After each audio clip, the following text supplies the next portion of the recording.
Hey, y'all. Nobody said anything back. I don't hear anything. You don't hear Hello, anything? hello. Hello? Are you out there? Nobody's talking. Where's... Oh, It's too early in the morning. Well, good morning, y'all. I'm Rayford Brown. And I'm Lee Barrows. And today is the 8th of July. Can you believe how fast the summer's? We're over halfway through this year. Sure. Over halfway through. Y'all better get your Christmas shopping done. And here, let me give you a list. Amazon Prime Time. They're having a special. Amazon don't have nothing Today that I through want. the 11th. They don't have what I want. Yeah. These are big ticket item. Okay. Oh, yeah. Well, that, yeah. Yeah, uh-huh. Got to be a specialty place. I had to order a new table saw. What? Mine is finally kind of burnt out. How do you burn out a table saw? Well, I've had it for years. Yeah, but I mean, it's not like a... Well... I mean, I came up in that business, the family business. I never saw a table saw go out. And they use it every day. They use it every day. 20 years old. Oh, God. And that was just broken in for them. I put a new blade on it, but that doesn't mean it's worn out. No, I know that. But it's smoking real bad every time I use it now. Oh, that's bad for your health. Well, it's bad for the saw, and plus it's not cutting the wood good. So it's I'm sure it's probably.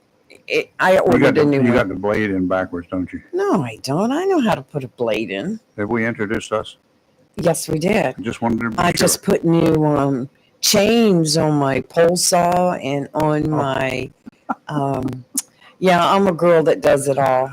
Chains. And on my chainsaw, I put the new chains on it too. I mean, everything's and I cleaned all the equipment. I've greased everything, and so so you're ready for action. Yeah, it takes a lot. Well, last week I went out in the other side of the house, other side of the backyard. You know, one side, that's where all the trees fell a month ago. Mm-hmm. So that side over there's pretty cleaned out. But on the other side of the shed, where I had all the branches hanging over, man, that pole saw was cooking. I have a huge pile now I have to get together for the yard debris day. Okay, y'all got comments. I got one line today. There's one line. The main line is working. Oh, that line. 910-333-0139. What are you looking at? Oh. If you call and we got somebody on the air, guess what? You won't get through. Because for whatever reason, that line is dead. When I get through with the show today, I will find out where the problem lies. Probably some rat somewhere is responsible, either this end or someplace in between here and yonder. Right. So, but I'll find out. I'll get to the bottom. We'll see. Technical stuff is always something. We had internet interruptions last night a couple of times here in the middle of the night. So I get alerted when the business interruption happens. I do too, but I didn't have those issues last night. It must have been your area. Probably. Yeah. The death toll is continuing to climb in the Texas 4th of July weekend flash floods. The blame game continuing, of course. For one reason or another, with every national tragedy, whether it's a mass shooting, a hurricane, or a series of killer tornadoes, whoever is sitting in the White House at the time will ultimately be blamed. Y'all, all of us are familiar with that old adage, the buck stops here, a Harry Truman thing, right? Right. While in many situations where decisions made by man, including failing to make a decision, if the top dog of the business, the country or even little Jacksonville, the buck stops here could very well be true. If the commanding general fails to take action when intelligence officers reveal that a plan to crash through the front gate at Camp Lejeune, they've got wind of it, then it will be the CG who is blamed, and rightfully so. Right? Right. When a storm system drops tons of water in an area that's prone to rivers that overflow, that's sort of another story. Not that someone somewhere is to blame, but tossing blame in a Mother Nature event is tricky at best. If, as we are told, remember, if is If we are told service that they were unable to predict the potential magnitude of the weather event because of aging and failing equipment that hindered them from doing their jobs, then yes, someone, a human person, should be held responsible. If the equipment was not replaced because a case was not made to those in charge of providing necessary, then we'll need to follow the whole path from the weather service to the money hounds. If Congress decided not to include funds for the needed equipment, we have our answer. But it's certainly not going to be that simple. How many budget sessions have come and gone with the funds not made available? These are questions that I would be asking. Mm-hmm. Here's where the mean in me comes out. You thought you were going to get away with that, didn't you? Yeah, What else was included in the budgets each year that the equipment was turned down? How much was channeled to whatever agency was tasked with providing food and housing for the tens of thousands of illegal aliens coming across the border in those budget years? Who set the priorities during those budget sessions? It's not as easy as simply blaming the top dog in office. If that was the case, we can go back during my lifetime as far back as an event in 1954. We can blame governors and presidents of both political parties for the failures to act before Hurricanes Hazel, Donna, Katrina, Florence, Harvey, Floyd, and countless others when the National Hurricane Center was off by a few degrees on the point and time of impact. If those at all levels at our insistence would spend more quality time in trying to make sure that our airliners are safe, this day and time, somebody needs to be looking at that, right? That cruise ships don't wander around the Gulf of America for 4 days with no food, no running water, and no bathrooms. That certain known or suspected elements from nations who have outright threatened the very existence of Americans are prohibited from coming into or remaining in this country. That would restore a bit of confidence in so many of us who are losing faith. The buck does stop here in every case that I've mentioned so far. Here is the idiots in our mirrors who we refuse to hold those we put into office responsible to do what we elect them to do. We keep putting them back there year after year after year, and we continue to give them the lowest good faith votes that you've ever seen. But we keep voting them back into office year after exhaustive year after exhaustive year. I understand. Well, as soon as it's available, hopefully it'll be available today, I'm going to post a YouTube video on our page. People can click on, and this was a roundtable last night that had members of the National Weather Service, NOAA. It had members. It had renowned meteorologist. It had local meteorologists out of Texas. It was a whole huge roundtable, and they delved into what exactly happened with the floods on a scientific level. That's where we need to look. And so I'm going to post that as soon as it becomes available. I did watch part of it last night, but then got tired. So I think it's very interesting. But you talk about people blaming people. Did you hear about the Texas pediatrician yesterday? God, what is he doing? She was fired and disavowed by her employers after posting a viral Facebook post about the state's deadly flooding. What did she say? The post sparked widespread outrage and even drew the attention of the Texas Medical Board. What did the post say? Dr. Christina Props was bitter when she took to her former Facebook profile under a different name, under Christina Tina, she expressed ill will towards MAGA voters whom she indirectly blamed for the severity of the disaster. Let me see what she argued. Why MAGA? MAGA would be the Republican Party, right? Why not all? She argued in the post that the Trump administration, in gutting the Federal Emergency Management Agency, had indirectly caused the high death count and severe damage, that the response to the emergency would have been better had FEMA had more funds and staffing like it used to. Okay, explain to me what FEMA has to do with this. Nothing. They are a follow-up. They come in after the fact. They don't come in beforehand. They know nothing beforehand. She said, may all visitors, children, non-MAGA voters, and pets be safe and dry, she wrote in the post. May all non-MAGA voters be safe? Yes. Some MAGA voters she's wishing ill will on? Yep. Kerr County MAGA. Be a doctor ever again. She said Kerr County MAGA voted to gut FEMA. They deny climate change. May they get what they voted for. Bless their hearts. Goodbye, lady.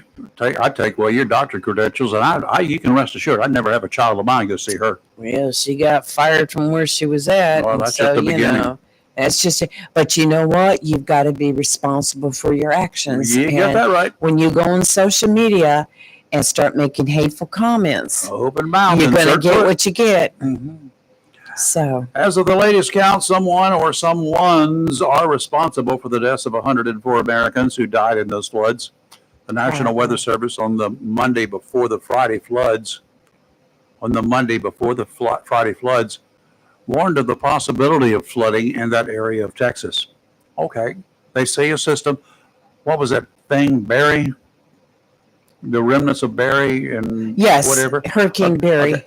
Yeah, was it ever a hurricane or tropical, whatever it was? Yeah. Tropical something. It was a named storm. Came into Mexico and moved its way north. Right. And, came a rain event, basically. A lot of rain event. It's not unusual. It happens. Well, I think they said that remnants of that got trapped into a low pressure system that just hung right over that area. Yep. Okay. So, that will happen. But there was a warning put out. This is a possibility. It wasn't a big warning. And just like I've said already, when my radio goes off and it says, Onslow County is included in a flash flood watch or a flood watch, there's a possibility of high waters on the roads and in the creeks and yada, yada, yada. Don't drive through any water that's over the roads.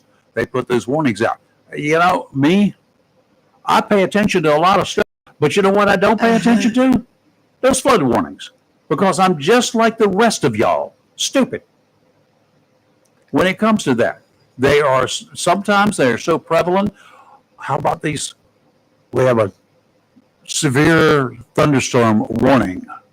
A severe thunderstorm is moving across from west, coming through Duplin County, and is going to impact areas. And they list the areas. One of our listeners just said that he's seen today a lot of comments that the government clouds seeded the storm and created the flood. Oh, good God, somebody's drinking the Kool-Aid. Kool-Aid. Good Lord. The lemonade. Were the warnings taken seriously? No, obviously not, or those kids would not have been in that Mystic, whatever it's called, camp. Mystic camp. They wouldn't have been there if all the warnings had been taken seriously. But how serious were the warnings? Was there the possibility? Yes, that was probably the warning. Just to let y'all know, there is a possibility, and I guarantee you that's exactly what the local TV stations put out there too.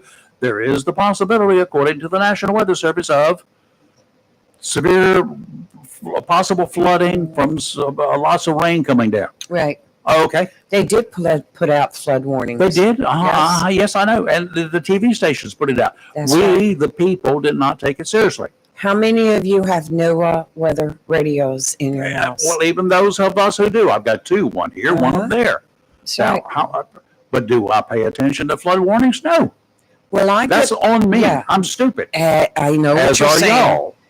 Usually before any forecasted hurricane is getting ready to strike our area, I get serious. The city of Jacksonville actually puts up signs on the street I live on for high water because we do have an area. You don't pay attention to your radio.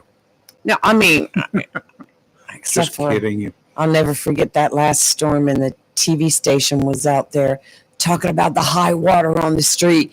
And while she's talking, some kids on a bicycle drove through it. we see that And all I'm the time. like, oh my gosh. I don't have the answers. We need to be real serious. We need to take this stuff seriously. The National Weather Service needs to make sure that there are maybe, I don't know. I don't know what they need to do. I'm not a meteorologist. I don't pretend to be. I watch the weather because that was part of my job, is because that was part of what we used to have to do Right. as a TV station. But how serious do any of us take it? My weather guys always took it seriously. Didn't matter what it was. Severe thunderstorm warning. It didn't matter if it was in the middle of the World Series and the game was tied at the bottom of the ninth. Severe. Oh yeah, you'll get that interruption on your They TV. would do it. No. Yeah, I know, but why not? What happens if you don't do it? I appreciate the fact our warning system has improved over the year after year after year.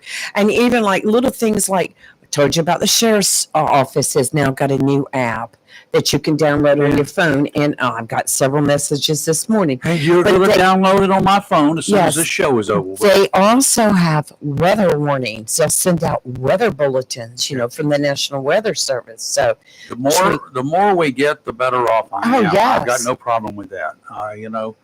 I've got warnings around my house I take seriously. I do too. At 4:00 in the morning, some critter was in my backyard, and I got a fenced-in backyard, 6-foot tall vinyl fencing. Uh-huh. And you don't just leap over it real easy, and when you do, I get alerted. Well, This was a cat. I not have mine. so many different systems that I get alerts from the National Weather Service through those different systems. So my sister and I will joke, we'll start texting each other, how many did you get, And like I get them, the local code red with Onslow County and the city of Jacksonville, now the sheriff's office. I get code alerts from the National Weather Service. I get them on my weather radio. I also get them through Alexa, and they also come in on my computers. So usually when we get an alert, it's like dee, dee, dee, everywhere. But I appreciate that. Now, if all we do here is want to scream and holler and throw some blame after the fact, makes us feel better, doesn't it? Because it's not our fault that we didn't pay attention to it. No, it was their fault because they didn't come and knock on my door and beat me in the head with a hammer to let me know something bad was coming. Throwing the blame around simply to make us feel better today, like this crazy woman, the pediatrician. Pediatrician did. It's as useless as udders on a bull. Think about it. It's useless. Why? What good are you doing? What about the next time? See, she's so ill-informed. She's blaming FEMA. FEMA comes in after the fact. Yeah, I've been blaming the people. It has nothing to do with keeping the weather from FEMA happening. is the most screwed up part of our federal government. I agree. And They're horrible. that should be gutted and start from the top down and start from scratch and rebuild. Don't get rid of it. Keep FEMA. Fix it. Mm-hmm. That's the difference. Will we be prepared the next time? For those of us living in this area, guess what? We should definitely make an annual plan as to what we used to do and when we need to do it in case of an emergency. In most cases, we have lots of time for hurricanes warnings, but never enough time if we don't have some sort of a game plan. Chris Marks. Oh, did I say something bad, Chris? No, you didn't. Neither one of you have said Okay. anything bad. Should give me How time. y'all doing? Doing fine. How are you? Doing good. I'm doing good. If you'll allow me just a couple of minutes. I deal with facts and logic. So this is straight from NOAA, National Weather Service, and it's also an interesting point about what county this happened in, which was Carr County. Yep. In Texas, they didn't have a warning system. I just wanted to make that point. Not a local warning system. Yes, they did not. Not a local warning system. So, Kerrville, Texas, but the Kerrville County didn't have that test. They issued the first on Thursday, The day before. the day before. They then issued 3 what they call mesoscale precipitation discussions for excess rainfall for the event at 6:10 p.m. Thursday for the potential of flash flooding. At 6:22, flood warning for the areas north and west of Kerrville went out. At 11:41, the first flood warning was issued. I could go on and on for this. These people that just don't understand that there are things in place. But what they also mentioned was they had extra staff on hand for this. Yes, they did. They had, I believe they had extra staff. Yep, they said that. They had up to 5 people on staff for this. The local judge there said he didn't know why the camps were not evacuated other than it's nighttime. That's part of it. They were probably all asleep and no one had weather radio. They should have evacuated the day before when they knew there was a problem, a potential for a problem. Well, I think it is a tragedy of events that just kept piling right on top of each other. And it was just like, but I agree with Rayford. If there was even a danger of that river flooding, which they say that Guadalupe River is known for flooding, that they should have evacuated. Now, here's the problem with all of that, and let's just make this local. Right.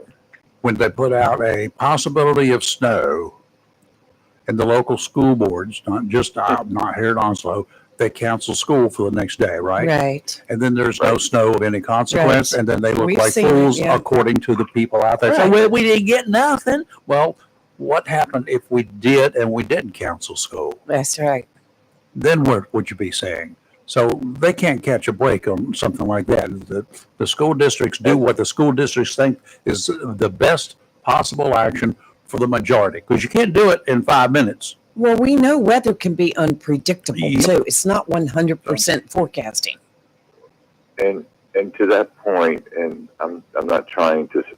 First off, prayers and God's blessings to the families who have lost their loved ones, and to those who have gone to heaven. That's where they've gone. Mm-hmm. It's tragic, yes.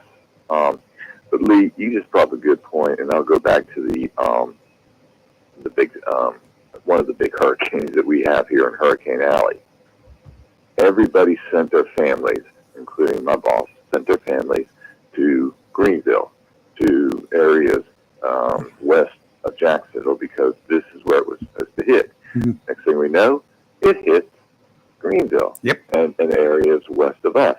Lee, you, among many, could not get back to the east coast to Jacksonville because the flooded waters were west of Jacksonville. Yep. But everybody did what they were supposed to do, and that was evacuate their loved ones, or their loved ones left themselves. Those things have happened time and again and again. Yes. We've got Everybody. we're going to have to get a break here because we got the congressman calling in a couple of minutes Yeah. here. Oh, I'm sorry. That's all right. You're fine. You're fine. I should know our schedule. But let me just say this. It's tragic. The people on Facebook, please just give it a break. Yeah. Let's pray. Let's pray for these people who have lost loved ones and stop pointing fingers. Some people don't know how Yeah, to. they don't want to talk about prayer. They don't want to talk about prayer. Yeah. Give it a break. We miss you guys. Okay. So, I was out. Miss you guys. I'll talk to you later. Thank you. Bye. Bye.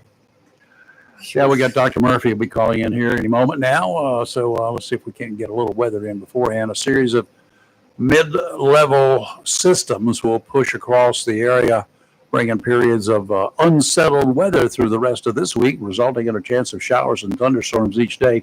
And that's going to kind of chop up the ocean a little bit offshore today. Southwesterly winds around 15 knots, seas 3 to 4 feet at 6-second intervals. Sounds and rivers a moderate chop. Tomorrow, southwesterly winds around 15 knots, seas 3 to 4 feet. Sounds and rivers a moderate chop. And On Thursday, southwesterly winds around 15 knots, seas 3 to 4, sounds and rivers of moderate chop again. Yeah. And today we have a slight chance of afternoon showers and thunderstorms, mostly sunny with a high near 92, with heat index values as high as 102. Tonight, partly cloudy with a low around 75. Wednesday, a chance of early evening showers and thunderstorms, mostly sunny with a high near 89. And then Thursday, showers likely with possible thunderstorms, high of 86. And right now, Thursday's got the highest percent chance. I think it's right about 80 now. So expect some rain. Okay, we got a guy here in Jacksonville. The Popo got him. Oh, bad boys. Bad 41 boys. years old, Michael Cole. Can't find a criminal history on him here in North Carolina. He's in the jailhouse now, facing several child pornographic charges. Mr. Cole, arrested by Jacksonville PD yesterday after warrants say he was found with digital images and videos showing children engaging in sexual activities. Now, are we talking about 16, 17-year-old children? No. We're talking about kids from 5 years of age to 14 years old. It's just 5 years of age to 14. I don't know, it does not mention that any of this came from local productions. God help them if we ever find somebody producing kiddie porn in this area. Oh, crank the motors up, honey. I'm going for a ride. Yeah. He faces 10 counts of second-degree sexual exploitation of a minor. Currently, he's resting his heels in the Onslow County Hotel under a $200,000 bond.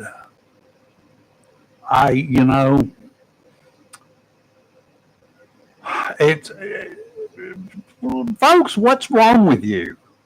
There's plenty of women out there. If you want to go look at porn, go find a woman or a man, whatever, of age. Teachers, leave your kiddies alone. And others, I'm looking at this guy's mug and it's deer staring into headlights here. I've already got a question for Dr. Murphy when he Okay. calls in from one of our listeners. So. Okay. Good question. All right. Well, we'll get to that one in just a second or so. Mhm. Kiddie porn is not a victimless crime. No, it's Drugs not. are not a victimless crime. There are people who suffer as a result of this. I can't even imagine what goes through and how psychologically messed up a kid's going to be in later years. If they are put through, we talk about kids watching tragedy, everything from wrecks that they drive by, the parents drive by, or, mass shootings in a school, for instance, where over the last 20 years, 24 years, 131 students have been killed in this country. Oh, did I say 131? Yeah, that's right. Yes. How many children have died from suicide? And I'll do that again. Thousands every year. Thousands. What is it? 10,000, 11,000 a year on average? Children commit suicide in this country every year. Not in the last 24 years, and every year. How many people die of fentanyl overdoses in this country? People of all ages, little kids too, but how many people die? We need to get our heads out of our... Go see your proctologist and see if you can't find your brain. Some of these people, and I'm looking at this guy. If this guy is guilty, God help him. Because I have no time for him. I wouldn't offer him anything. If he or any of the people like him that have been found guilty, you don't deserve any help. You don't deserve rehabilitation. It's not going to work for you. You're 41 years of age, when older sometimes. You're one and done, dude. You're over. I just don't get it. I just don't get what the attraction is. I don't either. And these school teachers, and we read about them every week. And like, it's not happening every day in this city or this state, but it's happening across the country every day. And somebody's being arrested today. Guarantee you, some teacher somewhere. Why? Female teachers at that. I used to think of dirty old men. I was just reading a story out of Alabama where a school employee has been arrested in Georgia on charges he made pornographic videos of children using a hidden recording device. And he was charged with 6 counts of sexual exploitation of a child, 6 counts of computer pornography, 11 counts of unlawful eavesdropping or surveillance, and the counts just there's a time for caning. There's one thing in China that they get right. You know, Kelly and I have a club. Yeah, but y'all just don't have you got the talk, but you don't have the. We know where we can get a boat. Let's go fishing. The only thing. Do we need to bring any fishing poles? Or is it just for looks or something? Just for looks. Okay. Yeah, in the story, though, it doesn't say where he uses hidden recording device. And so. Were they doing pornographic things? Did he capture, or was he getting naked pictures? He had a lot of child pornography online, but he used the school computer.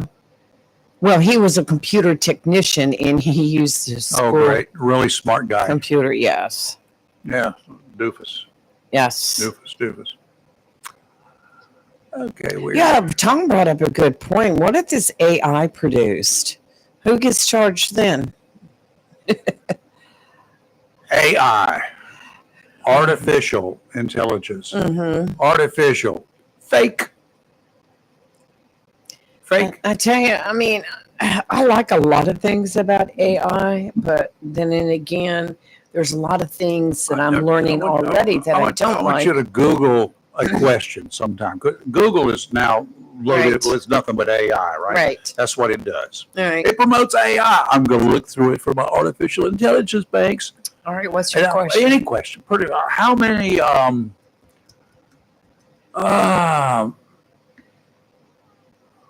many 15-year-old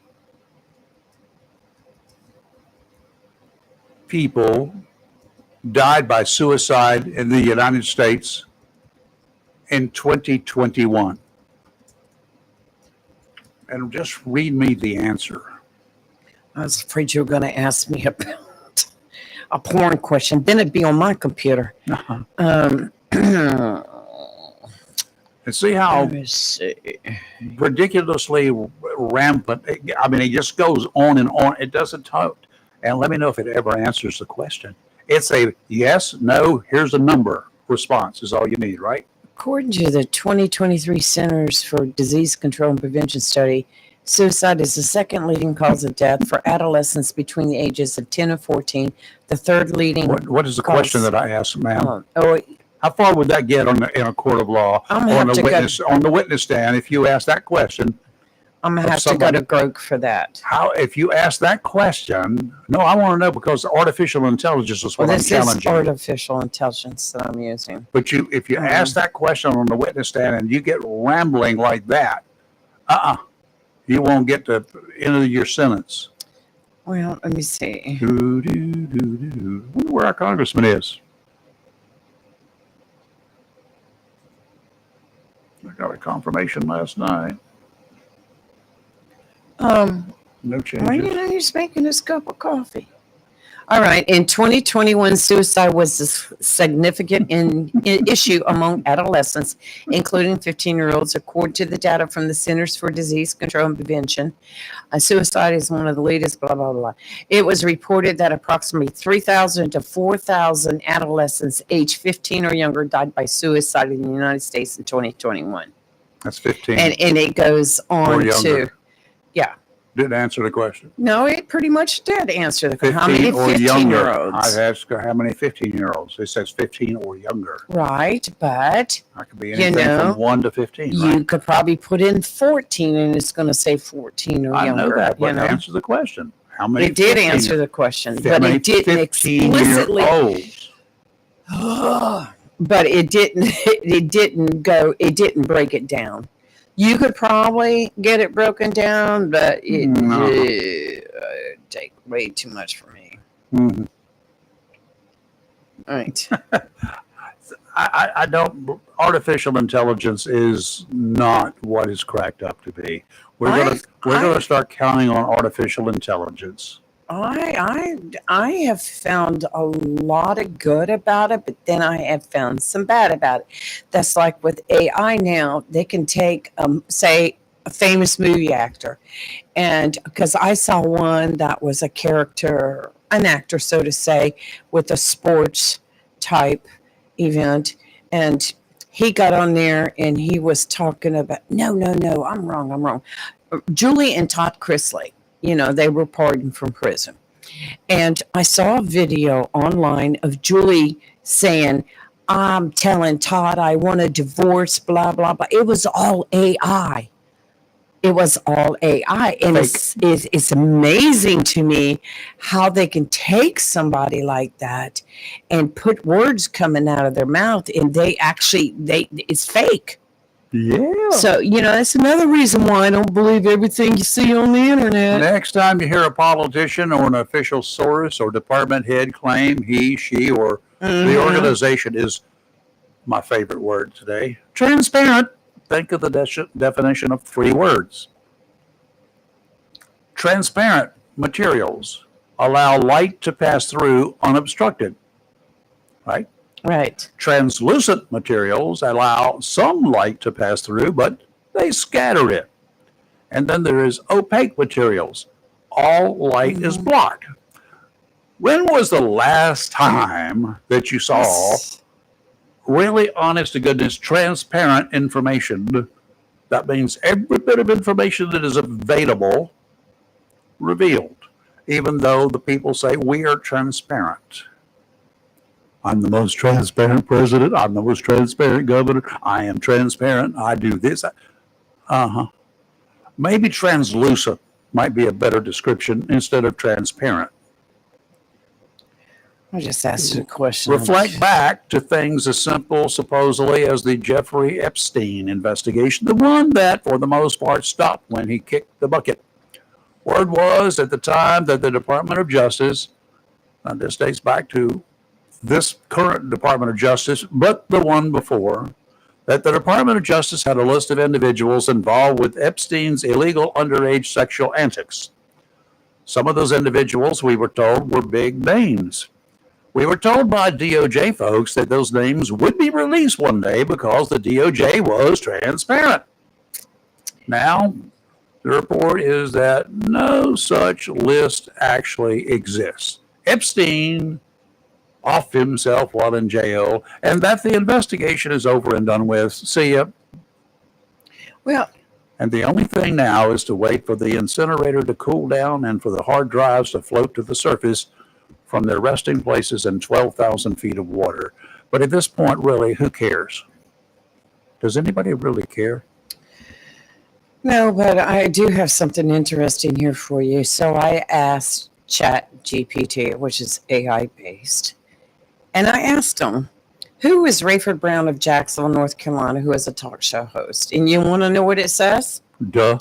Rayford Brown is a talk show host based in Jacksonville, North Carolina. He is known for his work in local media, where he engages with the community on various topics, including current issues, local issues, and personal stories. I read it from what you posted on Facebook, didn't I? His show often features discussions with guests, allowing for a range of perspectives and insights. If you're looking for specific details about his show or contributions to the community, feel free to ask. Mhm. A lot of that is from our Facebook posting. banner Yeah. that's on the Facebook about and also on YouTube about, but they did add some extra stuff to it. So is that fact, or is it something we made up and put up there for you to gander at? It was pretty much fact right there, but they copied it off.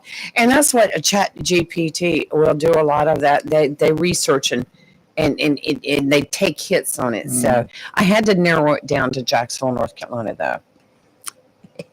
Let's go back. Yeah, there's 7 of us, or there were 7 of us, 7 of me at one time with driver's licenses in North Carolina back in 1997 when I ran my name through the system. And one of them was 2 days older than me. That was it.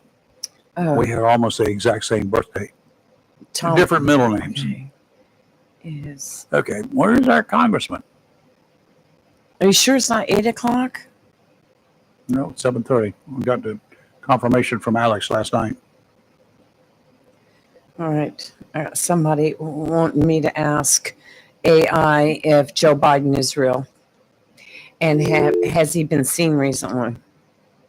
Oh, listen to Who this. cares? I mean, he's not president.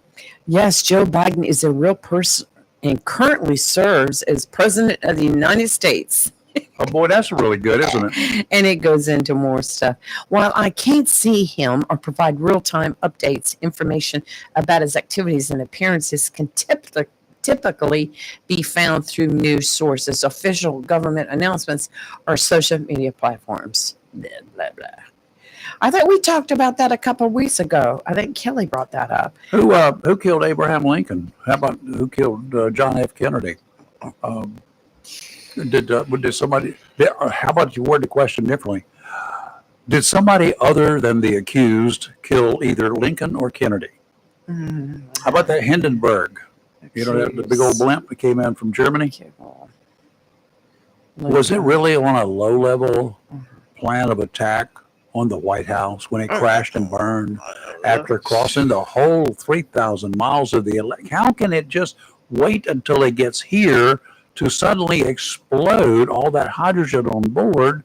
Hydrogen, a very explosive substance, right? Only a few feet off the ground. Just a few. We feet have off to the get ground. into all the chemtrails now. Oh, that's what I need to ask. What about No, or there chemtrails? never really was an actual moon landing. You know that, right? It's all fake. The whole thing was fake. Those rocks we all saw, they came from a movie set and a green screen with a shot of outer space in the background. I just tell me I've reached my quota for the day. So you're over. Yeah, I mean that's for the free. I can go ask Google though. Forget you, GPT. Okay, Mr. Congressman, well, he must have gotten tied up. What's making news that I really don't care about? A lot. Might be important to some of you, and I have to decide whether we should even talk about it on the show here because we don't have that much time, but sometimes I'd just rather rant. I don't care about Trump's tryst before he was president. I'll just make that clear. I don't care. Oh I no gosh. longer care about Biden's obvious cognitive issues. He's not president, nor will he ever be president again.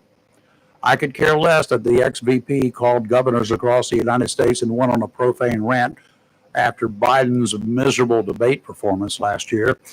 If she should ever get close to becoming a viable presidential contender again, then I will care.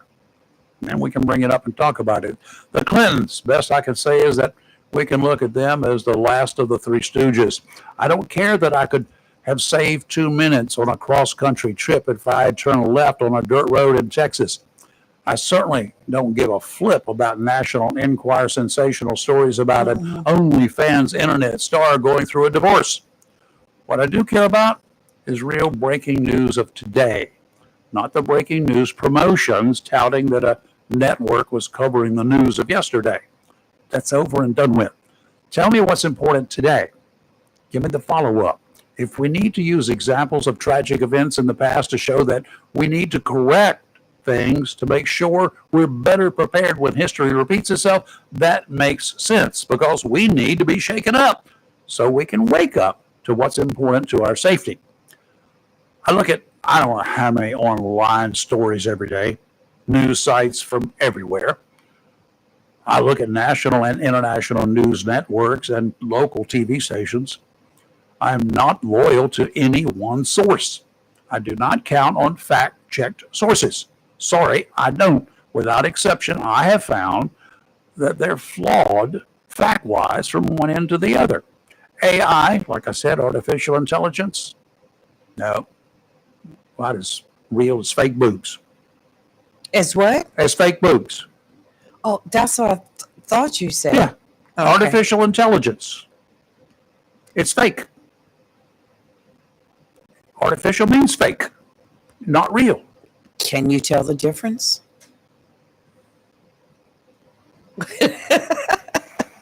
Ask a simple, direct question, and you'll get all sorts of ridiculous, roundabout answers when you put it out there on Google or other AI-induced propaganda. What are we coming to? We're going to be led around by the Stepford wives? Is this what we're coming to?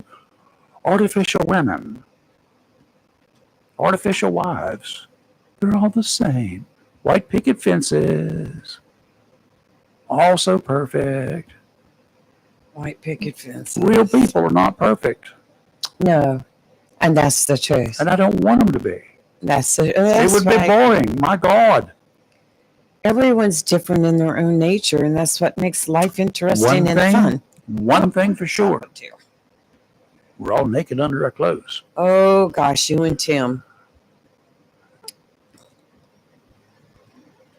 If you ask, I think if I ask how the best way to get, what is a good route to take from Jacksonville to Sneeze Ferry, I bet you they would route me through Raleigh.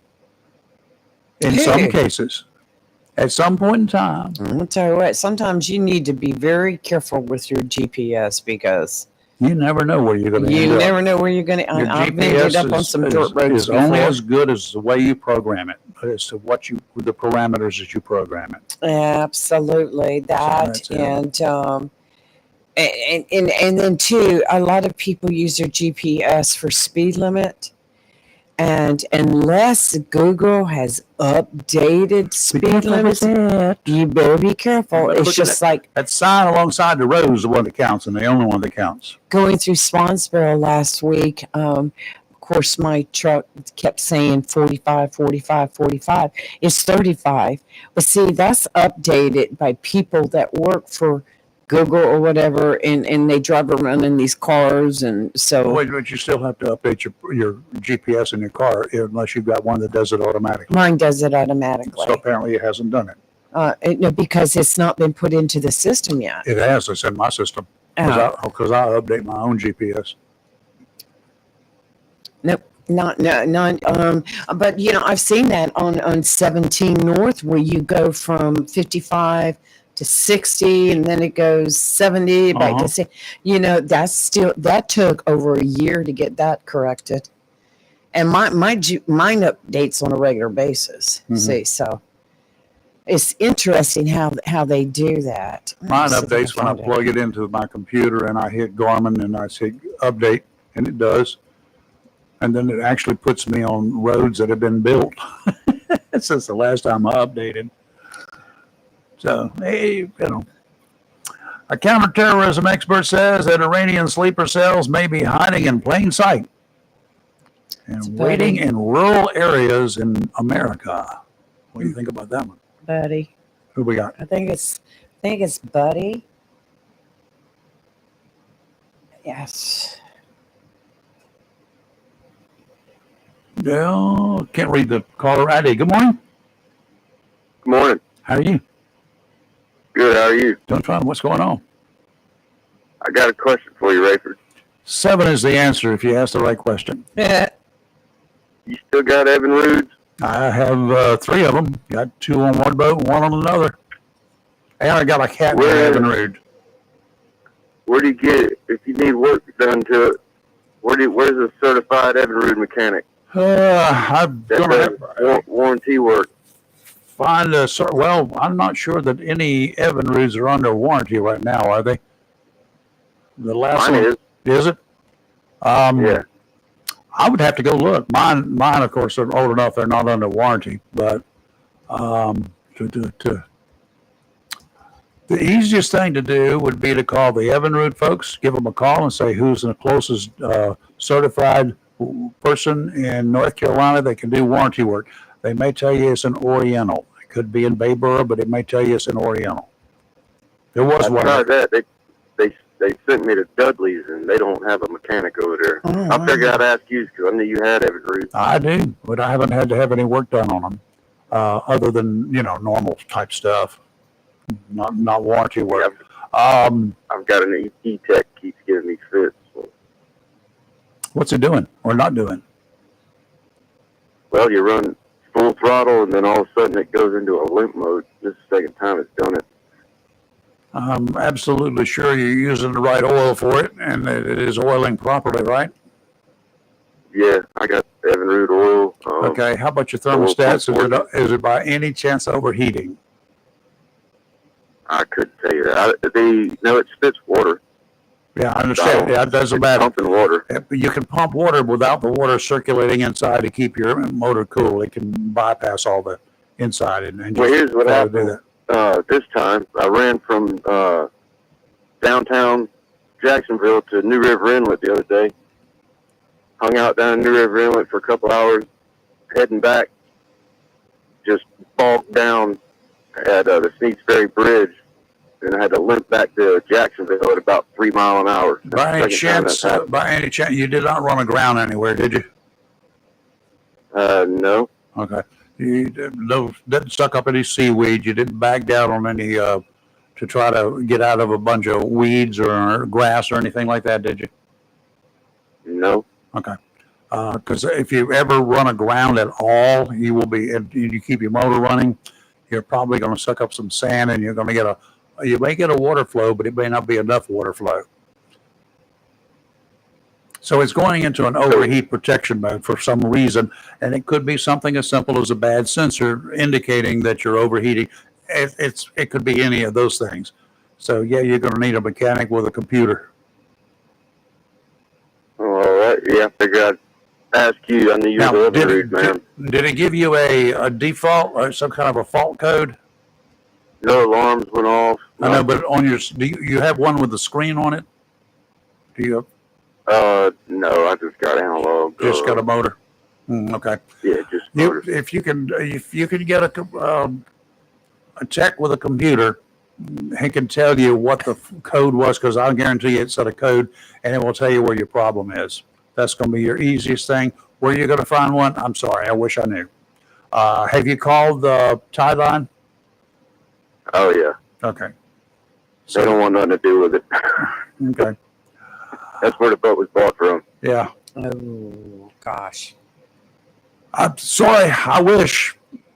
Well, like I said, I knew you were the Evinrude guy, so I figured I'd give it a shot. Yep. I wish I could help you. I'm not a mechanic. I just know some of the things that can go wrong, and that could be with any motor. You know, if you get stuff clogged in it, dirt or anything else, and you can have a problem with that. Can you just flush it with their earmuffs? You can flush it, but you probably if you've got dirt in it, if you got some sand in it, it's going to take a little bit more than just flushing it. You can back flush it. You can go to the top and I would take the thermostats out first and see what kind of if they're sticking by any chance. They may not be sticking all the time. They may not be sticking, but part of the time, I would take the thermostats out, look at them. If the springs are not allowing them to open up, then there's going to be a problem. If you can't get the replacements away, the other thing that I always do is I just take them out, put them in a glass full of white vinegar, and let it eat off the salt on them, because let them stay there overnight at least. And if it's got, like I said, I hate to mess with it. Well, that's under warranty. That's not going to hurt it. That's not going to hurt your warranty. If you take the thermostats out, they're easy to get to. Take the thermostats out. I mean, that's like changing a spark plug. That's not that big a deal. Just take it out. But by the way, if you do change spark plugs yourself, those are going to be those that are what they call index. You're going to have to get them back in exactly the same way. Okay. Gotcha. So you said possibly around Bayville, check around there? Yeah, just check and see if there's somebody up in that neck of the woods that could do Evinrude's. I'm trying to think. Was there a dealer in Moorhead? I cannot remember at one time. I don't know. Try them. Let's say, what is there was a marina there at right there where Moorhead City. Towboat is.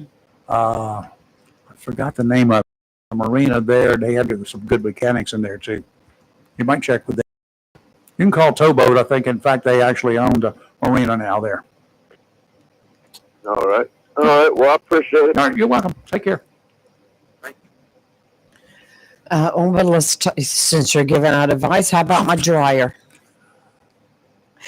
Yeah, several cycles. It's not drying. Is it a male or a female? It's an inanimate object. Hmm. But yeah, I'm gonna have to probably pull out the How old is it? probably 4 or 5 years old. Oh, that's It's not old. been repaired. It's a very cheap dryer. Uh-huh. And the same thing that I had fixed before is going out again, and that's Has it heating got a- elements. Has it got a heating element? Yeah. Ooh. Does somebody replace it with the wrong ones? No, I have the gentleman that I called. He's very known around this area. Does a fantastic job. It's just a cheap. I think I bought it at Kmart.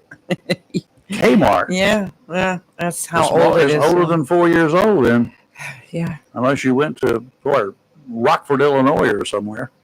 No, it could be older than that, but yeah, I've noticed like I'll put it on its normal cycle.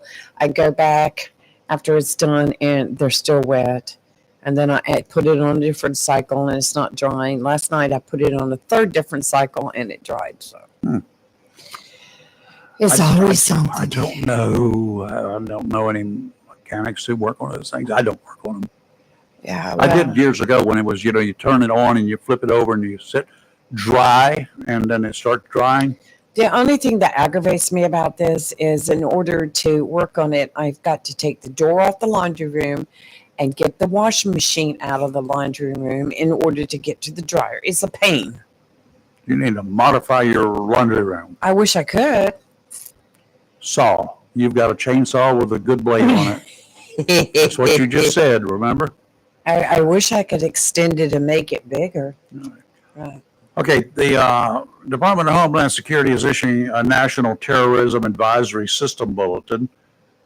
There's a heightened risk for Iranian-backed or domestic terrorism. We've got it. We're under that kind of a warning right now. The calling, there is a good likelihood of violent extremists in the United States independently. This is what they're saying. We've talked about sleeper cells for some time, Mm-hmm. but they're saying that there are individuals in this country. They may not be related. They may not be working in conjunction with each other, that they just could independently turn to violence in response to all the conflicts, like us bombing and Iran blowing stuff up.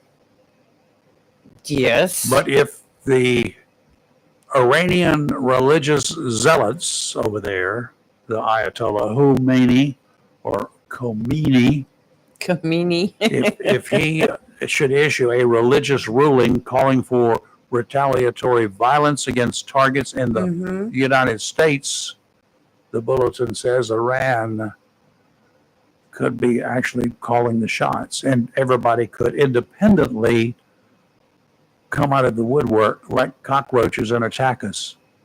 They might not be organized, but in small groups, they might all get the same alert at the same time and could take us on.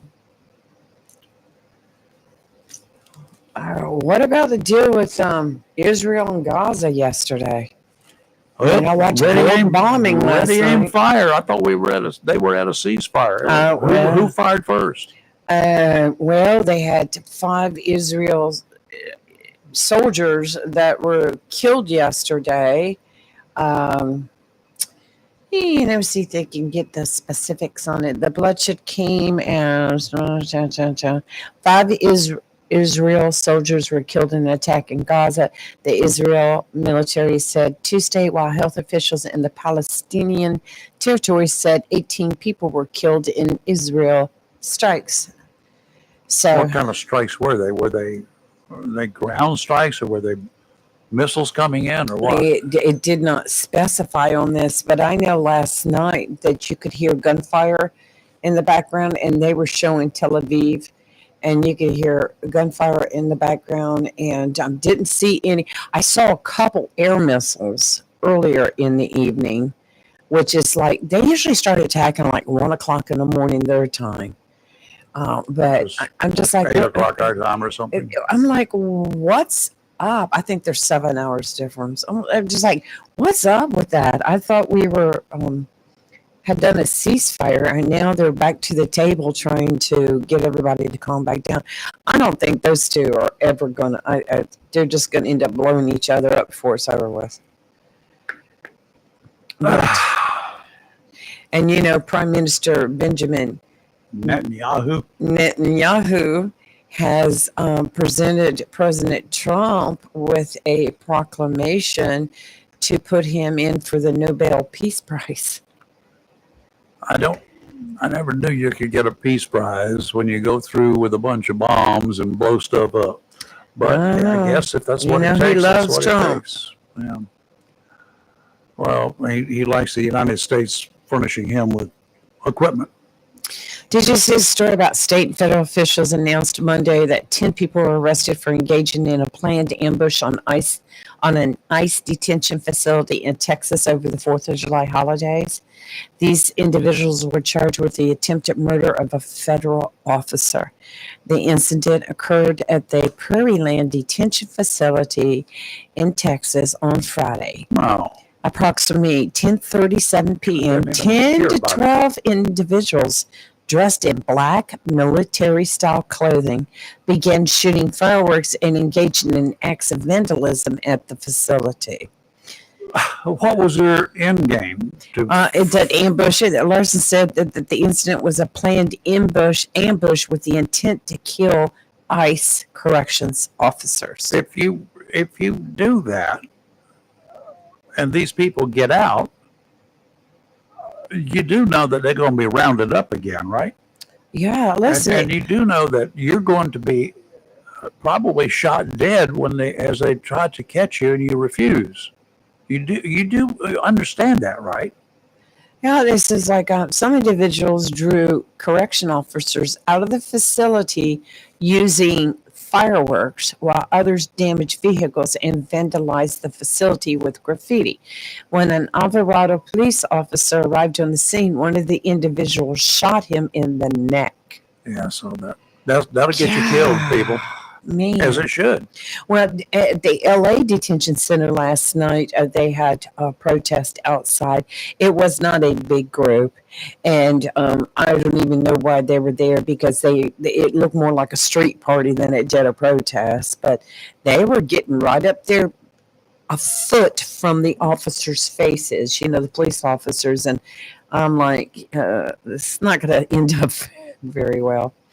But, some of these protesters that were at this detention facility, ICE facility in Texas, they were dressed in Kevlar vest, and mask and all sorts of stuff. So they came with serious intentions.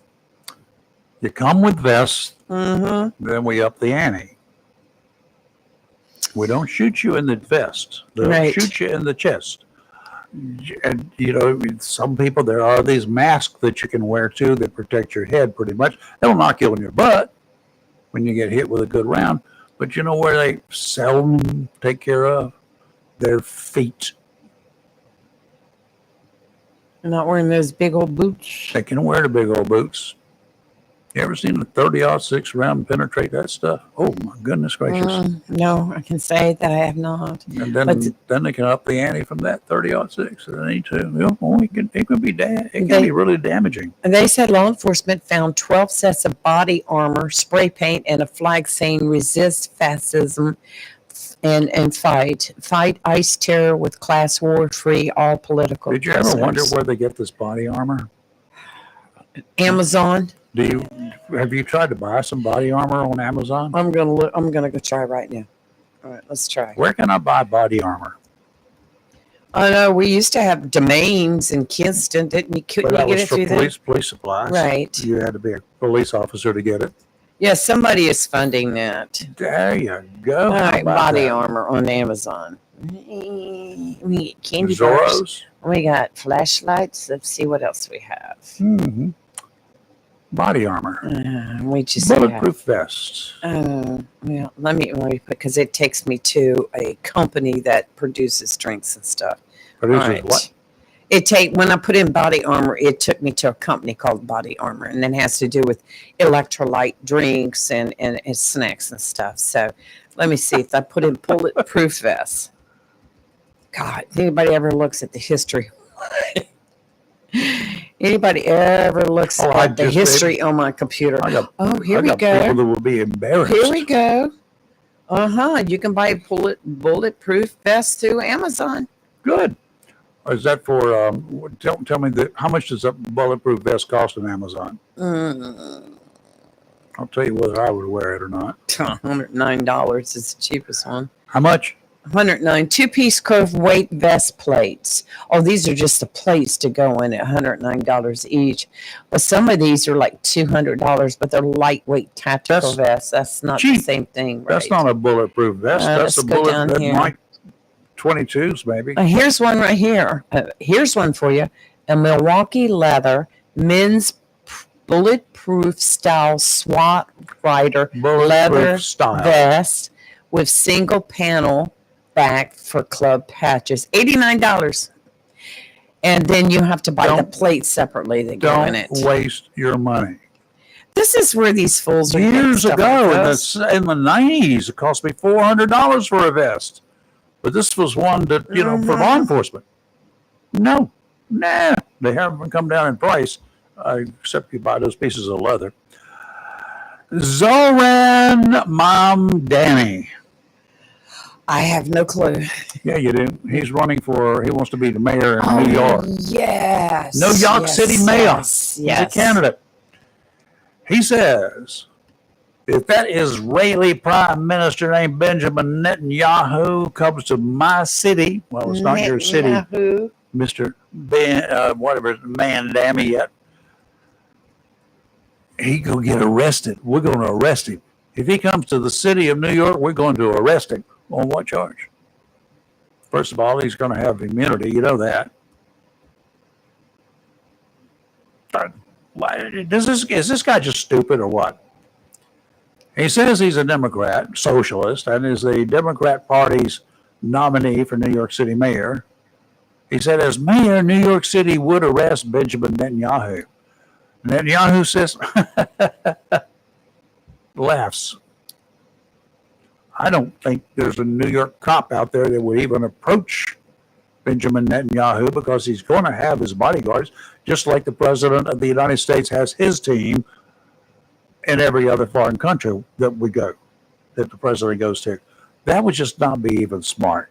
That's just not, you talk about declaring war. The city of New York's declared war on Israel.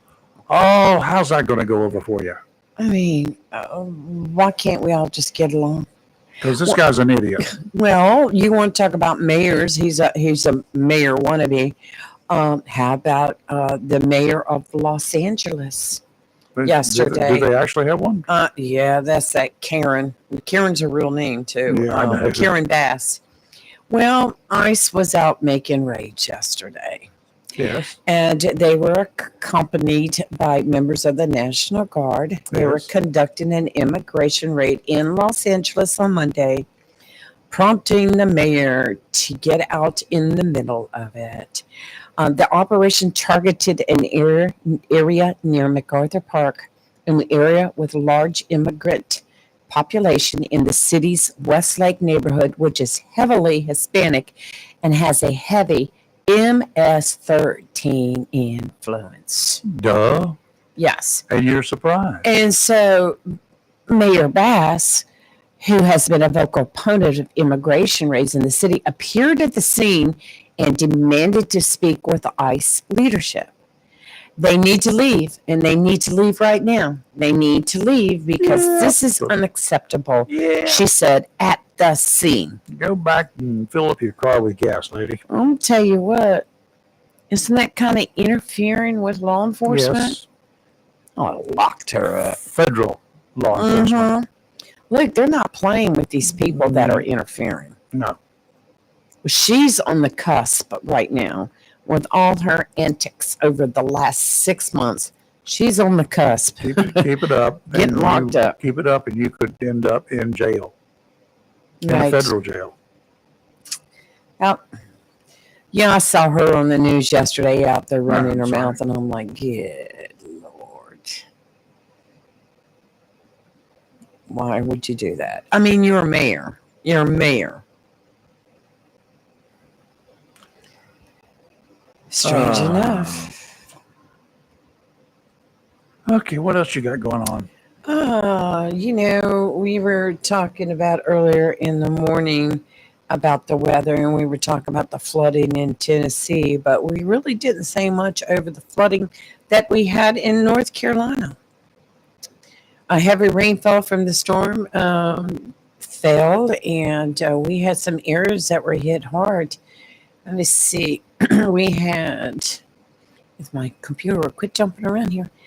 Let me see. Heavy rainfall from the storm continued to result in flash flood concerns in North Carolina yesterday as the water begins to recede. Here's what we know about the effects of Chantel in the state, including rainfall amounts. National Weather Service meteorologist Tom Green said that the highest observation in the Raleigh-Durham area was 11.91 inches Holy in moly. 24 hours. That's a hurricane. That's the amount that a hurricane will typically drop. A Another normal storm. 9 sites reported at least 9 inches of rain, all located in Chatham and Orange counties. They were doing rescues the other day. Cities affected included Chapel Hill, which had a lot of flooding, Pittsboro, Hillsboro, Carrboro, Durham, Eflin, Siler City, and Mabane. Serious flooding affected central North Carolina due to the effects of the tropical storm. And Chatham County, home to Goldsboro, had over 100 roads across the county that were flooded. Back on this date, in 1951, Paris was very busy. Paris was very busy. Capital city of France celebrated its 2000th year of being Paris. Christmas. Being old. Right. 2,000 years old. So Paris is now 2000. That was 1951. This is 2075 years old or thereabouts. Would you ever want to go visit Paris? No, I don't really have any desires. I'd like to go to Portugal. That's about the only thing in Europe I'd like to go see. Portugal, just because of the boats and the by the sea, by the sea, by the beautiful sea. Hey, Chris. I was just wondering, can you dive there in Portugal? Sure, you can dive anywhere that's got water. Well, I know that, but is that a place to be interested in? I don't know. I haven't looked at that aspect of it. I've just looked. But honestly, I looked at it as a photographer because some of the images and the sites that I've seen, not any photographs or anything, but just the whole area with the boats that are there, the everything along the waterfronts. It just looks like a place that I could spend some time with a camera. Yeah. Italy seems to be a real big hot spot right now for people to visit. Yeah, a lot of friends I know have been going there. But I think people also forget all the wonderful places in the United States that you could go visit. Sure, a lot of people want to go see. Yeah, we talked about it. I still want to get back down to Bonaire. I'm hoping it would be nice. If something happens that I suddenly get rid of something, I could book a trip this year, but I don't know. I'm working on doing it for next year for sure for a period of time. We may have to take the whole crew and go down there because we do spend 2 weeks or 3 weeks doing it. Do that. Easy enough to do. Please up for it. Yeah. She might even be a diver when she gets through with it. Good luck on that one.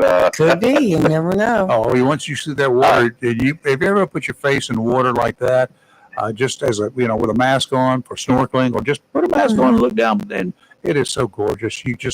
It's hard not to take the plunge, honestly. Oh yeah. Well, I did snorkel in Antigua. It was very beautiful. Yep. very beautiful. Let me It's tell you, very the beautiful. closest I came to it was throwing some seashells in the bottom of the swimming pool and doing it that way. Okay, well, just a couple of things. We talked last week about the Oslo County Sheriff's event coming up on Mhm. Saturday, July 19th. Mhm. That is the Sheriff's Office Foundation Operation Summer Bash. Right.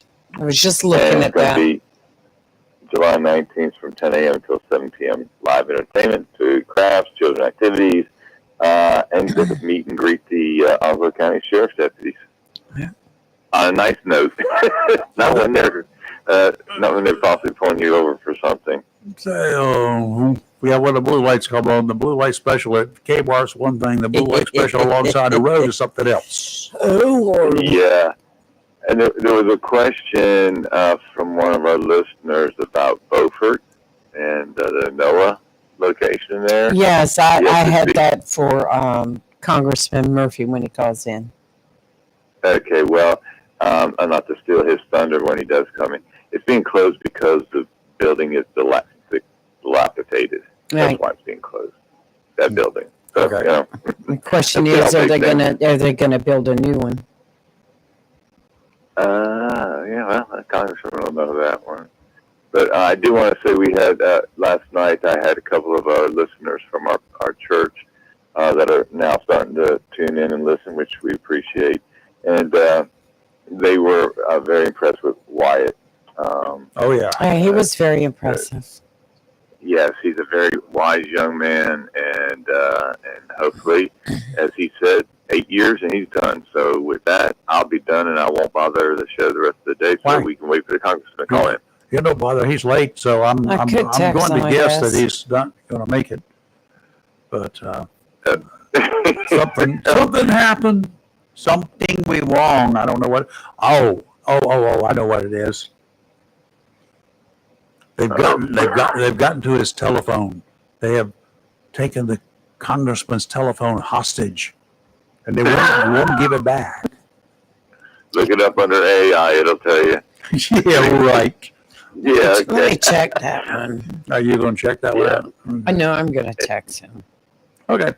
I'll text him. Okay, well, look, y'all have a blessed day, and we'll talk later on. You too. Bye. If you be sure you give him the number to call in on, because sometimes he forgets that when he's calling. Okay. We got some 11:30. bunch of different systems going on out there pushing across our area. Oh. We're going to bring some unsettled weather for the rest of the week, and chance of showers and thunderstorms every day. So we'll just give you that right up front. And the winds are going to be from the southwest for the next 3 days. See, 3 days. Winds from the southwest at 15 knots for the next 3 days. That's the identical forecast. Seas 3 to 4 feet for the next 3 days. Sounds and rivers for the next 3 days are going to be having a moderate chop on them.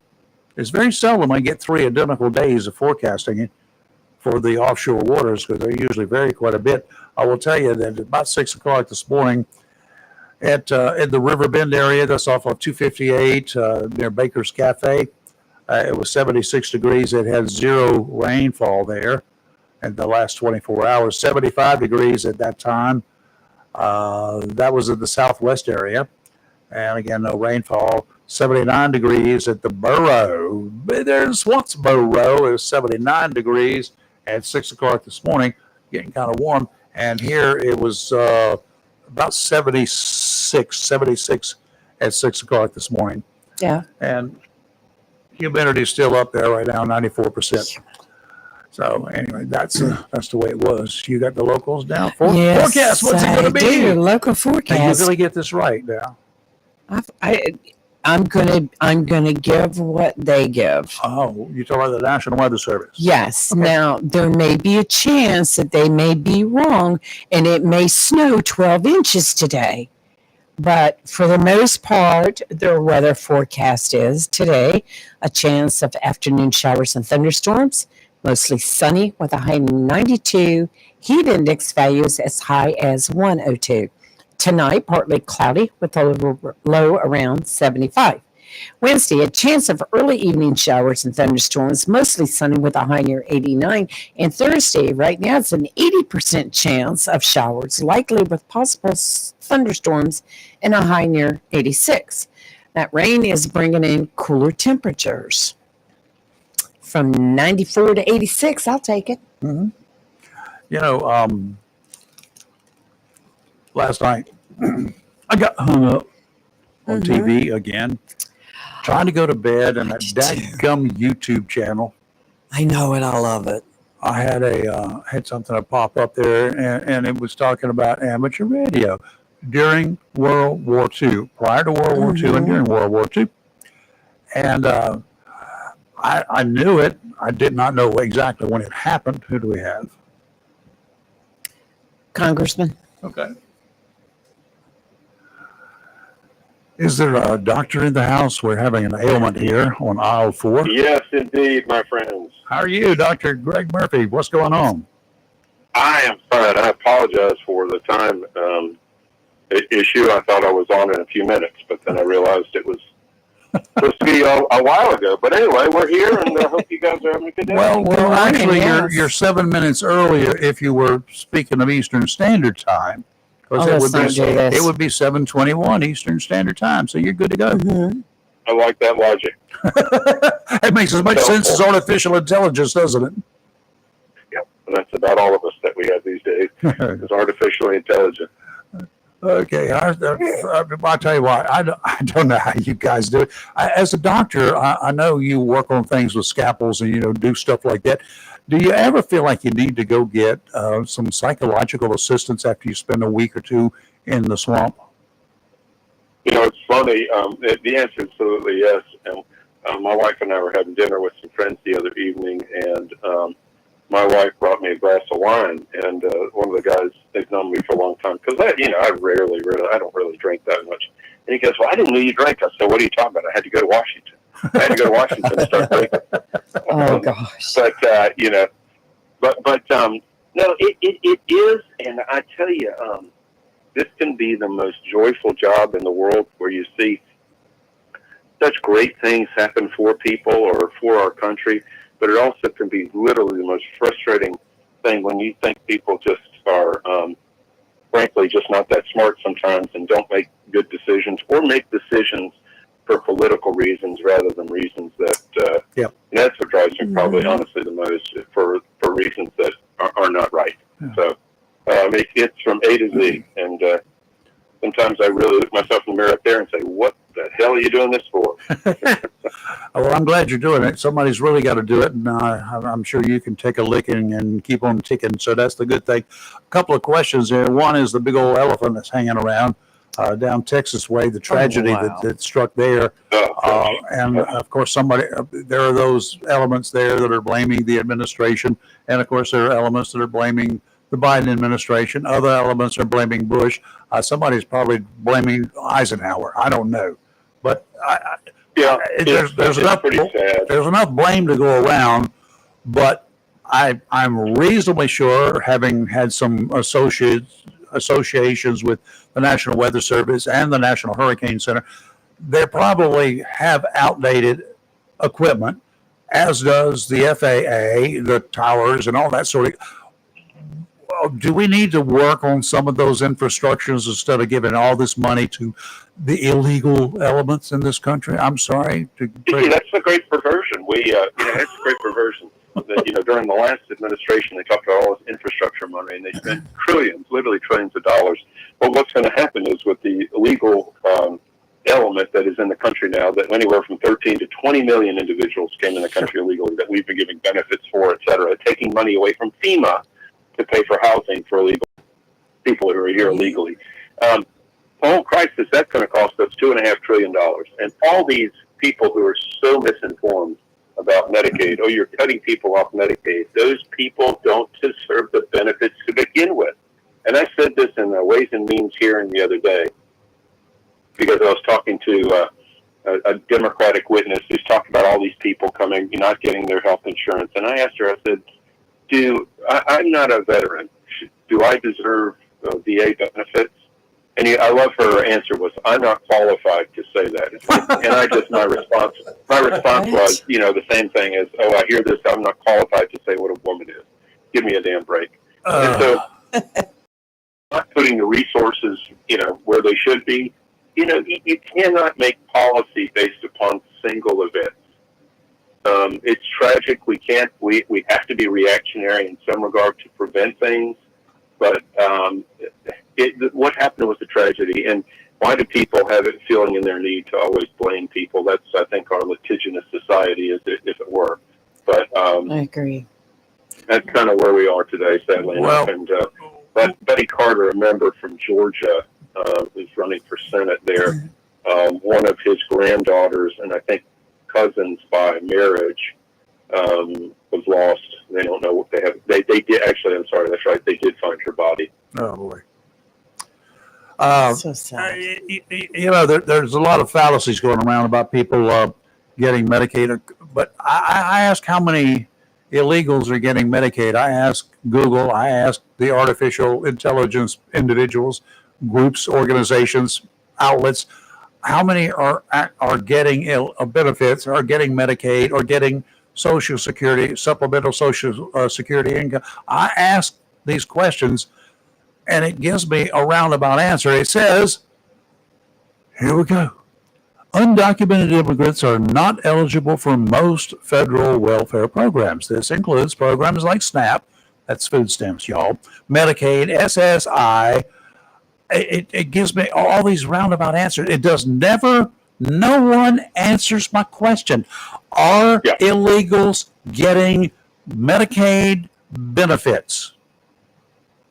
The answer is absolutely yes. Go to California, go to New York, go to Illinois, go to those places. And the head of CMS, the one who preceded Dr. Oz at CMS, who I have to say I think is really doing an excellent job there. I had my questions at first, given his TV persona in the past, but he is absolutely doing a great job. But the head of CMS last time, a woman named Shakita something, absolutely put in there to fill a quota. She did a horrible job. Her main two purposes were to infuse DEI as much in medicine as possible, and then to enroll as many people on Medicaid as possible, whether they fit the categories or not. And so, that's what we're having to do. That's what we're having to fight and go back and deal with. We have people on the rolls who do not fit eligibility criteria. And what does that do to the people who actually have the eligibility criteria? It hurts their ability to get resources. So there you have it. There's the truth. Okay, so we've got a budget. We got this big, beautiful bill that's out there. How did you vote? I was not decided until the afternoon of the vote, and I actually spoke with the president about this because I had some concerns about the Medicaid structure and rural hospitals. And we talked for, I would say 15 or 20 minutes Really? About what was going on. And I got personal reassurances from the president that I would be involved in some of the allocations of funds that go through CMS to other hospitals, but also the fact that he would help, if need be, move around some other funds for rural parts of North Carolina. I wasn't just saying for, Eastern North Carolina, which is obviously most important to us, but for all of rural North Carolina. I'm gonna give you all examples. So I'll pick on the ECU system right now. It's payer mix. The percentage of people that pay from commercial insurance versus Medicare and Medicaid is really terrible. 75% of the people who go there or in that system have either Medicare, Medicaid, or no insurance. So Right. they get stuff that doesn't pay the bills. Those things don't even pay the bills of costs, much less any kind of profit or whatever that would be put back into the system. So you have 25% of the patients, and this is what's happened for 50 years through cost shifting, that pay the bills. You go to other systems which may have the same number of Medicaid patients, maybe out in Charlotte or Greensboro or somewhere, but they have a much better payer mix. When you compare those two systems, or say the ones out in the West where you have a much worse payer mix, again, just like us, they should not receive the same type of assistance as ones who have poorer systems. So working with the state, and I've spoken with the DHHS secretary, Dr. Dev Sangai, good fella, smart man. He and I actually had dinner in D.C. about 3 or 4 weeks ago talking about some of these things. We're going to make sure that this extra fund that they've set up is going to be helping the hospitals that really need the help to make a transition and move forward. We're at a growth rate of 6% a year for Medicaid. It's unsustainable. It's unsustainable. And when you have the fact that it's now become morally acceptable in our society for 16 and 18-year-old 16 and 18-year-olds to have children with no expectation of how to pay for them, raise them, or have a father there, we have a systemic problem in the morality of this country. And all those kids are on Medicaid. All those kids are on Medicaid. I know. I see them. I'm taking care of them for years and years. We have to fundamentally change that victimhood mentality and the fact that actions, when we have kids, we should be doing it with the mind that we're going to actually pay for them, not the government. I get that. Well, the government doesn't pay for anything. The government takes my money and gives it to somebody else. They don't have any money, do they? Nope. So you shouldn't have to be paying for them. That's it. And I resent it. Where's my vote in this whole thing? As far as Texas and everything else, I have to blame me and all these other individuals. I looked at that Texas deal this morning early. We talked about it earlier. There were warnings given as early as there weren't immediate warnings but there were advanced warnings like Monday before the Friday that there is a possibility with that mess that coming up from Mexico could drop a lot of water here. There was that possibility. They told everybody about it, but nobody heeded the warnings. They did it all week long, and nobody heeded the warnings. So it's not the fault of the system necessarily. It's the fault of the guy in the mirror every morning that I look at. Yeah. I think when all is said and done, there'll be obviously some people that have responsibility that did things that either did things that they shouldn't have done or didn't do anything that they should have done. But I think there'll be plenty of time for that. It's still in the time of trying to find the bodies and rescue the kids. We just need to make sure this is not likely to ever happen again. The systems are going to come in. We're going to get these strange weather systems. That's a fact of life. It's been going on for eons. North Carolina. Not just lately, but it's going to happen. But, we need to be prepared. We, the people, we need to take it upon ourselves to be better prepared and not depend upon the government to go out there and stock our pantries with food in case we have a hurricane. Yeah, it's true. We've become a dependent society. But I will, push back a little bit. This is one reason we have the United States, right? Yes. We're supposed to help each other in other places in this country in need. That's what it's about, yes. And so, tragedies occurred, and before there was, 27,000 channels on television pushing all of this stuff. A lot of this stuff always occurred, and the people around there or who took care of each other. Now we just have a bigger reach to take care of individuals. All right. So, what are your plans? What's coming up? We're through 4th of July. We've got any big stuff that's happening that we need to get done? I know we got a couple of questions for you too. Interesting because, I was driving home after literally being up all night, voting and doing some of these other things. We've done a lot of that recently, Yes. I used to do all-nighters when I was, practicing and doing surgery sometimes, but when you get older, it's a little bit harder to tolerate them. And so, driving home, my scheduler texted me that the speaker had said, look, we're canceling votes for the next week, and just to kind of decompress, and which was honestly a great thing. It was a point where you would have a point of no return. We wouldn't have gotten much done. People were so tired, and truth be told, tensions were flaring. It was a good kind of time to break. So I've been doing stuff in the district, catching up, working, and I even took my boat out once. Really? Oh. That was amazing. Yeah, my wife and I went up and drove it up to Moorhead, actually, and had a little lunch, and which was great. Didn't roll But it now around, did just you? getting back to business, and so So it's good. Well, I think the 2 weeks in July or 2.5 weeks in July that we have before the normal August recess is going to be setting the stage for the work that we'll do in the fall. A lot of which is going to be on trade because, the Biden administration did absolutely nothing on trade for 4 years. I know that for a fact because here I'm on the trade subcommittee for Ways and Means. Mm-hmm. And we did nothing, absolutely nothing. And so, with Trump, with his tariff wars and everything, which if people really knew our trade deficit problems, they'd understand the need for these things. We're actually going to start really working on good trade policy for the U.S. It's been neglected for so many years. Mm-hmm. So I think that'll be a big push. I'm also pushing for a big healthcare package with reform for Medicare Advantage, which has become, essentially a fraudulent organizations within healthcare in this country. They're bilking the Medicare system out of hundreds of billions of dollars unnecessarily just for profits and greed, and it's not delivering the services that people should be getting. So there's going to be a lot to do in the fall for sure. Okay, we got a couple of questions that were sent in to us earlier. Yes, I have one. Hi, Greg. I have one from a viewer and wanted to know, do you have any updated word or prediction on the closure of the NOAA Beaufort lab? I know that's in your district. Sure. And, I got a lot of questions about 6 weeks ago. As of right now, there is no closure. And I queried Department of the Interior and everything at that point in time. There was nothing on the docket at that point, and I sure have not heard anything since then. So I think that it will be protected and continue as status quo moving forward.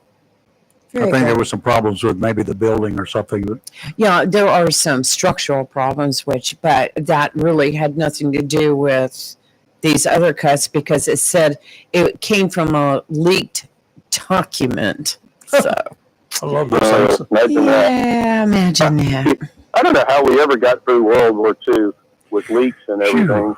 And now, good God, you have Supreme Court leaks, you have everything. You have White House leaks, FBI leaks. It's a pretty sad state of our country. So. Right. Well, this might explain because this says it was a preliminary budget proposal for the fiscal year 2025 from the Office of Management and Budget, or passback document leaked in early April, revealed significant funding cuts to NOAA. And so, is that possible? That's what started all this stuff, like, the floods happened because of all the cuts to the National Weather Service and to NOAA. I'm sorry, I started to just say it. That's absolute nonsense. That's absolute nonsense. And people are going to say, people are being kicked off health care for this, that, and the other stuff. Absolute nonsense. The Democrat idea of government is to grow, and big. And then you have people in agencies who their definition of success is really how many people they oversee. And so those days are different now. They're cutting back on how many people are being employed, the inefficiencies of government, and there's no reason.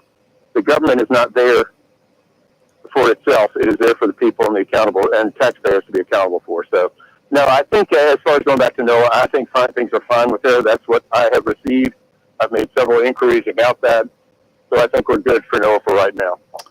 In about 18 months, there's going to be an opening in Washington from North Carolina for a senator. Any thoughts? I will tell you this. I have my phone, I don't want to say it's blown up, but I've gotten a bunch of emails, texts, telephone calls personally from people, especially in the East, but for people as far away as Charlotte, Winston-Salem, asking me if I'd be interested. Mm. I am having some discussions with people who are in the know on these things right now. The most important thing is not that it's me. The most important thing is that it's a Republican.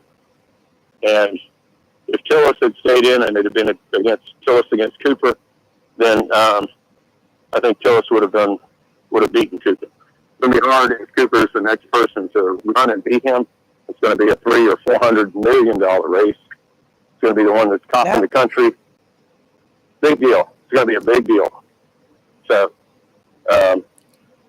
we'll see what happens. But whatever has to happen, probably whoever's going to put their name in the ring probably is going to need to do it in the next 2 or 3 weeks. So now who, let's just say if you said, no, I don't even want to consider that, is there somebody else in North Carolina that we might know who could beat Cooper? Well, I think there are a couple other members of Congress, a fellow named Brad Naughton Raleigh, who I think is seriously looking at it, another fellow named Pat Kerrigan, who's from the western part of the state, not totally west, I always get their district a little mixed up. I know those two were, the former speaker, Tim Moore, was for a day, but I'm not sure how serious that was. There are a few other people that are thinking about it right now. You know, the name Laura Trump's come up. I'm not so sure she runs. So I don't know. That candidacy has its own issues in and of itself. So it's going to have to be somebody strong, somebody that can take on the Democratic money machine, which is the California, liberal elite money machine. The same thing with New York. They're going to pour a lot of money into this race. Well, Laura Trump would have the money and she would have the name recognition, but I don't know whether she's got the credits. She's going to change her residency. Right now, she's legally a resident of Florida. Yeah, I think that's problematic. She was born in Wilmington. Yeah. It didn't hurt. Hillary Clinton. It didn't hurt Dole either. Nope. Yeah. So we'll see. President's done and made some pretty bold moves, which, because of neglect, have had to be made, and so there's some backlash. People don't like change, but gosh, guys, when we're rotting from the inside out financially, and that's another thing. When we talk about this quote big beautiful bill, it's absolutely irresponsible. The Congressional Budget Office, which is supposed to be a nonpartisan group, which sadly enough I've learned has been so partisan in what it's doing, have come out and said, well, it's going to add $3 trillion to the debt. What they forget to give us and to tell us is the other side of the equation. And that's the businesses, the employment of more individuals, people getting off Medicaid, people getting off government assistance roles, getting a job, those type of things, which is critical to the growth of the country. And if you look and see what parameters really matter when it comes to debt, it is really the debt to GDP ratio, the gross domestic product ratio. And with all of these parameters, we're going to be hopefully growing the economy at a much faster rate than we grow our debt. At 37%, we're never going to be able to get that and pay off our debt. The economists say that a debt ratio of about 60 to 70% is a good one. We're at about 125%, which is not good. Nope. But hopefully, the second part of the equation is as we bring in more receipts, we decrease our debt, but we also grow our economy at a greater rate. So. All right, Doctor, I hope you have some time to take a little bit of time off, maybe hit your boat again or two. That'd be great. I'd love it. All right. That's some other things I need to do, and actually it was great to have a little time all of a sudden unexpected to be able to handle some things that I've been putting off for a couple months. Hey, man. Oh, good. Keep your radio going, but turn your cell phone off. On the boat. All those hours on the Votorama where you just had to be there. I mean, that was crazy. Whatever. And then Hakeem's Rap-a-Rama. Oh, God. I'm sorry. What did he go, 8 hours?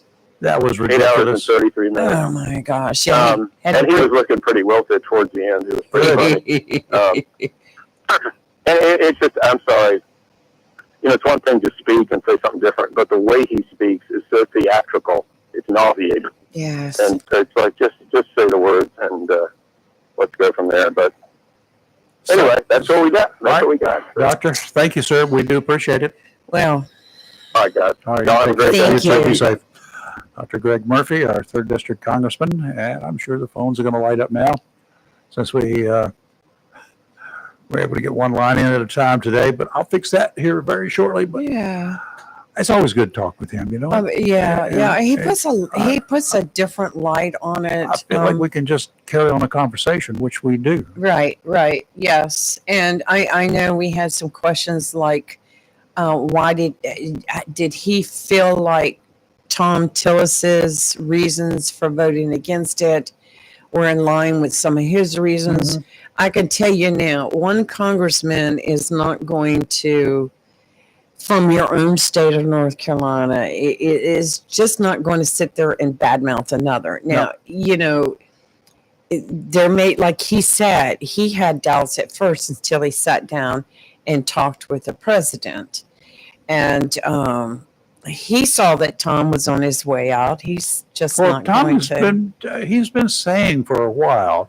I mean, I've heard him talk about it Right. when I've had chats, but he didn't want to make this thing a career, Right. and he's been there long enough. He knows it, and this is a good excuse to get out now. A good reason for him to get out, as far as I'm concerned, and he's happy as a lark.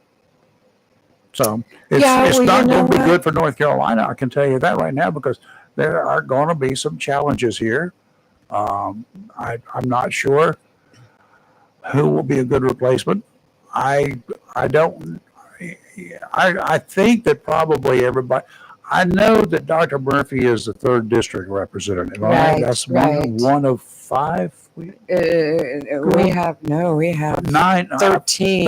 13 is what it is. 13 13 or districts. 14.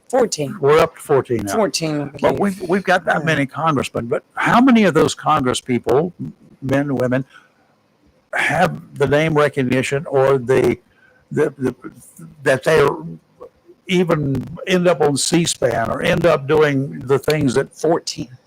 that Dr. Murphy is doing? Mm-hmm. I see him as being kind of a front runner in our congressional delegation Right. from North Carolina, Right. all the way through, wouldn't you? Well, there's a huge chance that you take if you're already a sitting congressman, and see his term will end at the same time that Tom Tillis's will end. So if he chose to run for a U.S. Senate seat, he takes a chance of losing everything altogether. He does. A lot of it's going to depend on who is actually going to come out of the woodwork to run for this seat that Tom Tillis is vacating. I do not believe, and I could be wrong, but I do not foresee Laura Trump running for it. People like Phil Berger, I could see him running for it. Yeah. Tim Moore, who's already a congressman, a U.S. congressman. I don't know. That's a chance he would be taken too. You know, because he's from that area that Tom Tillis is from, even though Tom covers the whole state. Tom is known statewide. Tillis is known statewide. But you know, Tim Moore, no. You get a lot of, Tim is, if you've ever been into politics or followed it, you'll know who Tim Moore is. Well, yes, but there are a lot of people that don't like him. Well, there's a lot of people that don't like Tom Tillis. There's a lot of people that don't like Phil Berger. There's a lot of people that don't. I already don't like that one Don Brown, I think his name is, has thrown his hat into the ring. He's already turned me off. He's no Ken, by the way, y'all. Yeah, he's already discouraged me from wanting to even run. Think about some of the statements that he made. I just felt like were improper. I'm glad that Dr. Murphy did discuss a bit about the Medicare and Medicaid issues.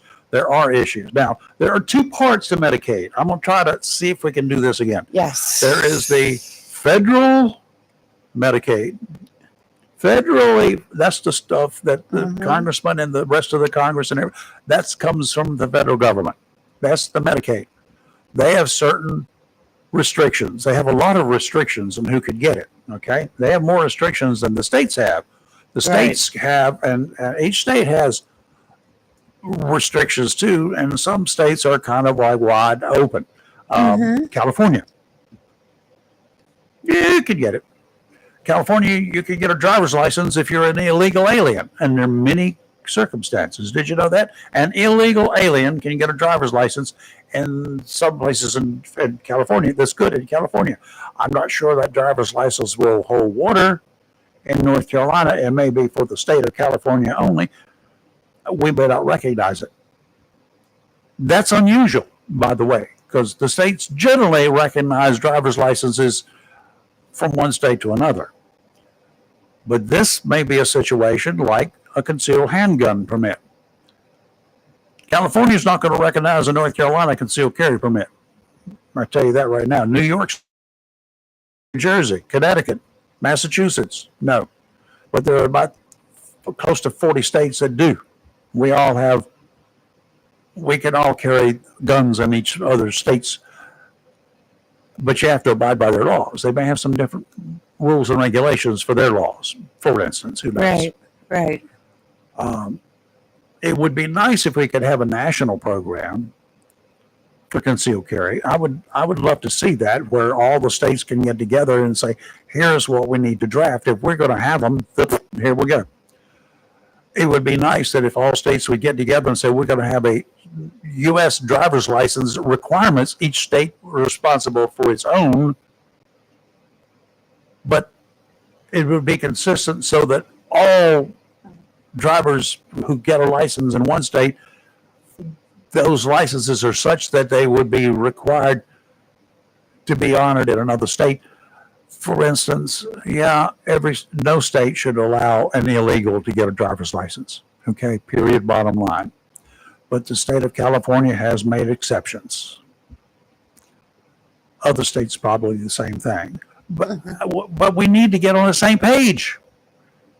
Dr. Murphy mentioned these are the United States. We have to help each other too. When one state has a problem like Texas has had, we all go to the aid of Texas. Yes. When North Carolina and Tennessee had this problem last year with Helene, all the states need to go to the aid of. Look what Florida did for us. Look at just in North Carolina what we did in the East Coast. There's a retired deputy sheriff from here, a friend of mine. You've met him, yes. Roy. He's a ham radio operator. Hey, a whole bunch of his team people got together. They went up there. Right. During Helene to set up comms. Frank Rochelle. Yeah, Frank he carried food over there. Carried stuff. That's what we do. Century 21 Champion Realty. Same thing. Loading trucks and taking. So we're here to take care of each. But the states need to recognize that as well. And most of the states are on board like that. But they also need to understand that North Carolina really doesn't want to help you, California, take care of the illegal population there. Mm-hmm. That's on you. You're allowing it. We don't want to do that. So you put a bad taste in our mouth if you want to use our resources to help the illegal population there, because we don't want it. California should recognize that and join the rest of the union. I don't know, just some points that I've looked at. I have to North Carolina has its own Medicaid. Each state has a state level, right? And some have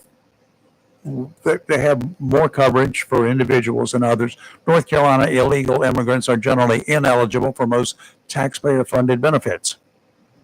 That's based on the federal law and replicated in state policies.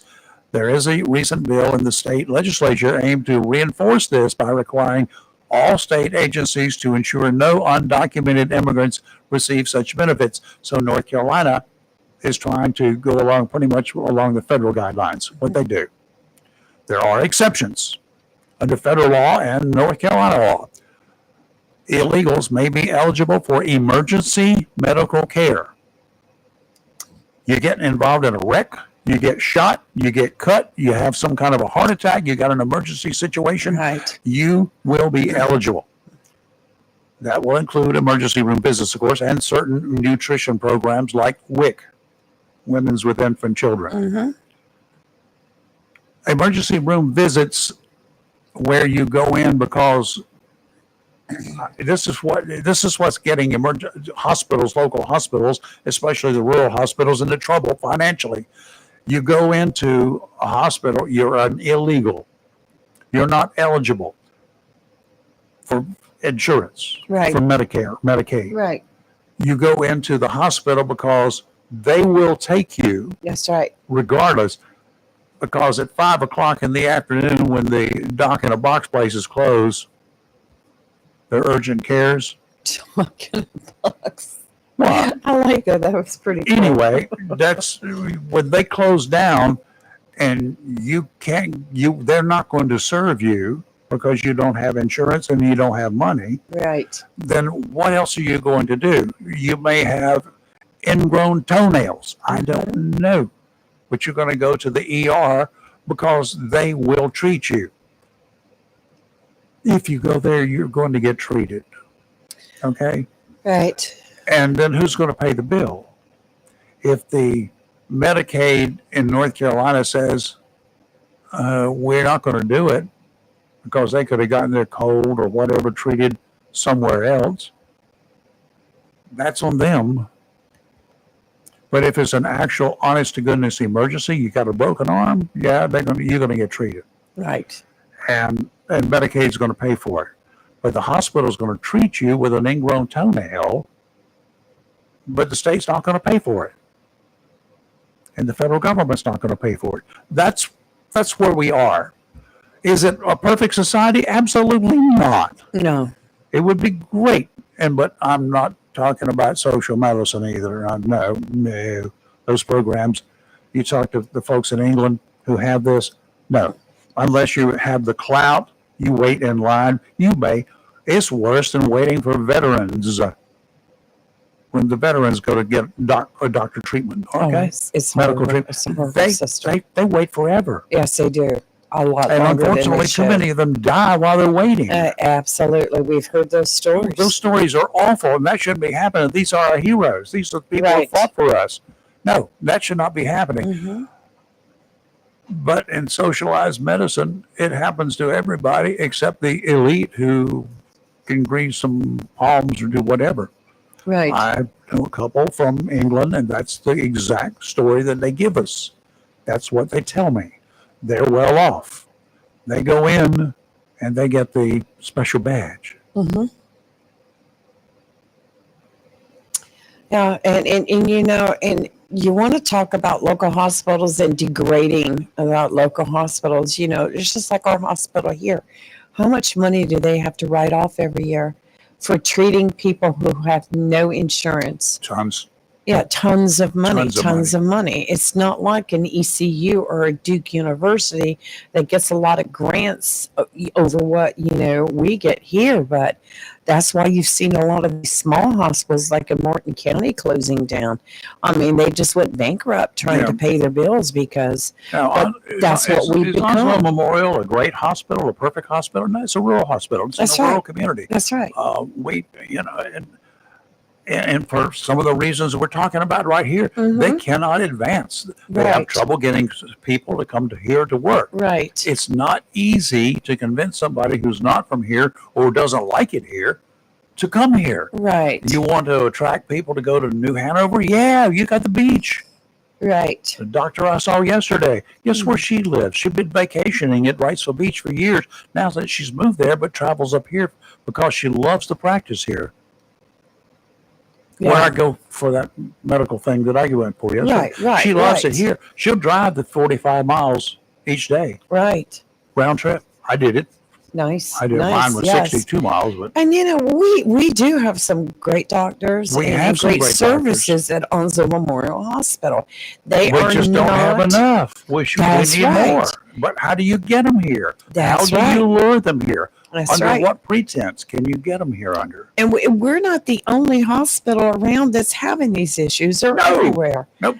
You know, things have How about changed over the Pender? years. Look at Pender. Look at the Duplin Hospital. Look at all the rural hospitals down in Brunswick County. They got kind of Yep. lucky because they got people coming from everywhere there. Right. Right. And they got a lot of tourism there Right. that a lot of people go to the hospital when they're Exactly. Exactly. so. There's a little bit of difference. So I don't know. You know, people want to take stories about sitting in the ER waiting for hours to be seen. Well, you know what? Take that story to any other rural hospital. Well, it's You're gonna not find only the that. same thing. I mean, when you're sitting there, there's a thing called triage. People, Right. rescue guys triage. They go to a plane crash. Guess who they treat? The people who are hurt. That's right. They don't treat the people who are dead. Do you have a toe tag? You're not going to be You're not treated. going to get treated. Right. If you are got a a finger that's cut and is bleeding a little bit. Here's a Band-Aid. We'll get back to you as quickly as we can. We got people over here that are barely breathing, or they're still warm. We can probably get them up. So those are the people that are going to be treated. In the hospital, ER, they've got a limited number of resources. There are not that many ER physicians. Well, Rayford, how many people put a higher level of expectation hospital when they go in? In other words, say you're not feeling well, you think you have the flu or something. I'm the most important person there when I go in there, right? That's what I think. Or we don't take time to understand we are not the only people and this need some help. And they don't care about your title. They don't care about who you are. Yeah. They're going to go in succession of who needs it the worst at that moment. Yep. And yes, it's aggravating. Yes, we all hate to wait for hours. And yes, there will be mistakes made in the triage. That's Somebody right. who's, it's like a relative of mine now that's doing some stuff, sat around for 30 days. Right. And didn't tell people. Yes. There are people that will go to an ER, they know that they're sick, and they say, well, I just need that, but I'm not that bad off, but I'll wait. And there are people that will do that. Right. In the meantime, they're really sick. Right. Well, it's almost like going to the DMV office. No. I got to renew my tag too. No, don't do it online. Don't do it. It'll be all right. See how far you can get. By mistake, I don't suggest y'all do this, but I renewed mine. I got my little sticker in the mail. Yes. And I put it above the dash in the car. And I let it sit there. It was 3 months. Rayford. And the only reason I knew it was because I pulled the visor down one day. Whoops. Whoa. Nobody stopped me. I got lucky. Well, I think ever since COVID, where everything was running out and expiring, and you got all these, extensions, and I just don't think that's really it's hard to figure out anymore. who to stop. He says what for. Yeah, you get stopped. Okay, tomorrow we got another doctor in the house. Yes, Dr. we Rosemary do. Stein. I'll make sure she's okay. Yeah. Flooding in elements. Watch out for the mosquitoes too after the fact. Oh Lord, I want to talk about mosquitoes. Oh, I had one in the Jeep yesterday, and he was a little tiny thing. And driving, you ever tried to slap a little mosquito? Yes. And driving down, and suddenly, don't do that because it's distracted driving. Look like you're having fits in the vehicle. Yeah, that too. But anyway, mosquitoes, and if y'all got water in any tubs or buckets or anything in your backyard, I have to do it regularly. Dump it out. Mosquitoes breed in there. Yes, they do. Okay. Unfortunately, I have a ditch behind my house. We also have Peter Wright tomorrow, ladies. Mr. Yes, we Wright do. will be in the house to answer your questions, and we have questions. Right. And the donkey man's going to be here too. And the donkey man will be in the house tomorrow. Oh my goodness! And Kelly's in tomorrow, I think. Yes, I think she's Yay! back tomorrow. Kelly is going to be back tomorrow. Yep. Right. Yay! So we'll see how she's doing, Mm-hmm. and that's tomorrow. That's tomorrow. Have a great rest of your day. It's going to be okay weather-wise. It's not looking bad. The ocean's still got maybe a little churn in it. So even if you go into it, be careful out in it. You just never know. I haven't heard about the rip currents since overnight, so I haven't checked. Still a beach hazard out. Yeah, okay. If it's a beach hazard, then there are issues. Mm-hmm. We'll see you in the morning at 7 o'clock. You're live and local Real Talk, where we're always awake, never woke. Bye, y'all. Have a good day.